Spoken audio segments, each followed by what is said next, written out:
Hi, welcome everybody. My name is Marty Boy, aka Roberto Martinez. Today we're talking about a quick topic on the latest funding for broadband, which is coming from the USDA, U.S. Department of Agriculture. They have ditched out additional $660 million in grants and loans.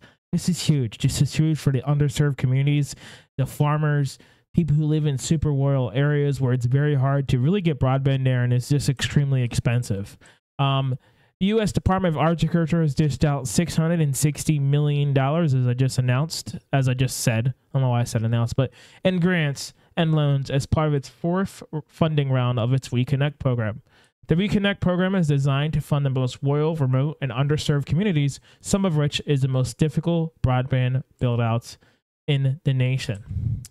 Monday's announcements includes areas covering Alaska, Arkansas, Arizona, California, Illinois, Iowa, Kansas, Michigan, Minnesota, Mississippi, Missouri, Nevada, New Mexico, North Carolina, Ohio, Oklahoma, Oregon, South Carolina, Texas, Virginia, Washington, Wisconsin, and the Marshall Islands.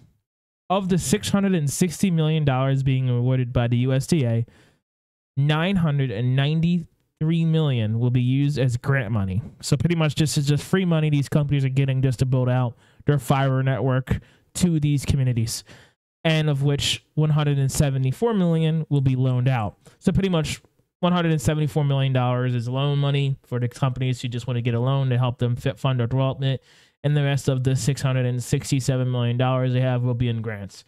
So pretty much they can apply for it. If they get awarded the grant, they don't have to pay it back. The agency in June has served up $114 million in WeConnect funding. This week announcements is the fifth batch of WeConnect grants to be awarded as part of the fourth round of the program. All told, the Biden and Harris administration has invested $3.9 billion in 179 WeConnect projects, which the Secretary of Agriculture, I don't know how to say his name, I'm just going to call him Tom, because obviously his first name is Tom, said will improve opportunities for over 430,000 Americans who live in rural areas. The applicants to the program must serve rural areas that lack access of 100 megabytes download and 20 megabytes upload. Symmetrical speeds of 100 is the minimum speed tier that can be built through the WeConnect program. So pretty much they can't go lower than 100 and 100. So it has to be symmetrical. So it has to be 100 megabytes download and 100 megabytes upload. That's the requirement for the program for you to be eligible, which fiber can handle that. I don't understand why some of these fiber companies don't already have symmetrical speeds, because fiber can definitely handle it 100%. The program is technology neutral, means it does not necessarily favor any infrastructure solution over another, unlike some grant programs that have preference over fiber or fixed wireless.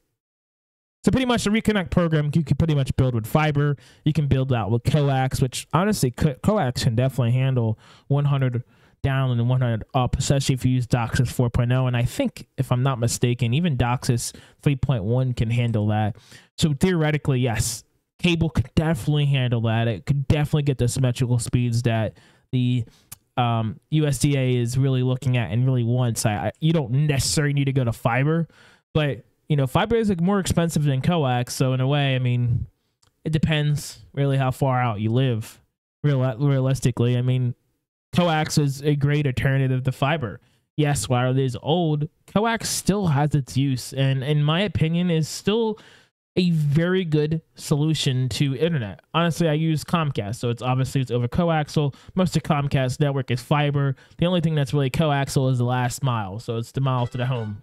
So you can't really complain at all about it. Okay, so obviously we went over and talked about my opinions on it and how I feel and other things like that about the fiber, the fixed wireless access, and coax, and how the program is designed to not really favor any type of technology. Let's get back into the rest of the article. WeConnect's latest batch of funding was allocated as part of the $65 billion bipartisan infrastructure law, which which means the program awardees are required to apply for the ACP. The ACP offers discounts up to $30 per month towards the internet service to qualifying low-income households, or $75 a month for households on tribal lands. There is $260 million left in a bipartisan infrastructure law that will be invested over the next 7 months. So, affordability questions. There's always questions regarding the affordability, and really that is something that you really have to really think about. Internet isn't cheap, and it's not something that's cheap, especially if you think about Comcast and all these other ISPs who have their short-term low prices, and then I don't know where it starts spiking, and which is why fixed wireless access has really become popular over the recent years because of that reason. People are tired of having exploding pricing. I mean, they say Comcast has one price, and after 2 years, you have a double that price, and it doesn't make any sense, and people really struggle with that. And the biggest problem right now is, most low income households are relying on the ACP, which is going to go away, I think, this year if we invest into it. And I think the ACP is a great program. Most people may think it's just a handout, but to me, it provides internet to homes that necessarily won't have it. And in many cases, they can get free home internet because of the ACP. Or very affordable, like $10, $20 a month internet. And to me, that is something we really should consider. As we get into this more technology world, the ACP is extremely important, and we absolutely need to look in how can we get the ACP to support its needs. And as it goes in this article, it talks about the ACP and the popularity of it. People are taking advantage of it. And I really think we should definitely look into making sure that we fund the ACP so it's around for years to come, because it's going to help all Americans get connected to the internet, where they necessarily could really have a lot of content and they could learn a lot. And, having the internet brings you access to so much information that you otherwise wouldn't have. And I just feel like it's so important, just as much as important to get internet to rural areas, so they have more than 1.5 megabytes down and less than 1.5 megabytes upload. So, I mean, you really need to think about that. If DSL is outdated, it's going away as we speak. Then AT&T and Verizon is no longer required to maintain their DSL network, so it's going to go away. AT&T is already phasing it out, and they're going to go with the AT&T Air, Internet Air. So, I mean, really, it's something we got to think about. And it's important that we do that and really think about where are we going to go in our future, because right now fiber is extremely expensive. Fiber is not that expensive if you run it. The problem is, what's the most expensive part? It's not expensive running it to these towns. What really is expensive is the last mile, connecting to homes. That's where the expense comes in at. I mean, you can run these fiber lines all across all the poles, but when you start installing the equipment needed to run these to the homes, it's expensive, and it's very expensive to do it. And that's the reason why you see most of these companies are wanting to get funding from the government. And look, Verizon, there's no excuses why Fios isn't expanded more. They've been getting money from the government for years now to expand Fios, and they haven't done that. I mean, they got money from the state of New Jersey years ago to literally build out a fiber network throughout the entire state and provide pretty much Fios to every single house in the state of New Jersey, and they never lived up on that promise.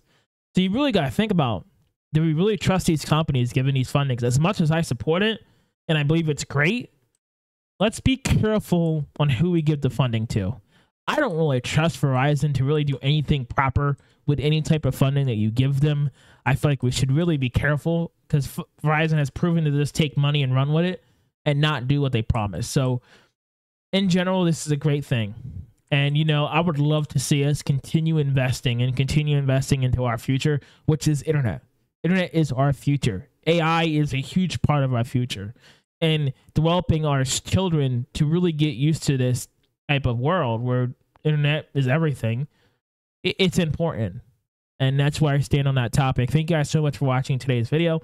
The link of this article will be in the description. If you like this type of video, please go down below and make sure you hit the follow button, subscribe, so you never miss another video. Hope you guys all have a great evening. Thank you guys so much for watching. Bye-bye now.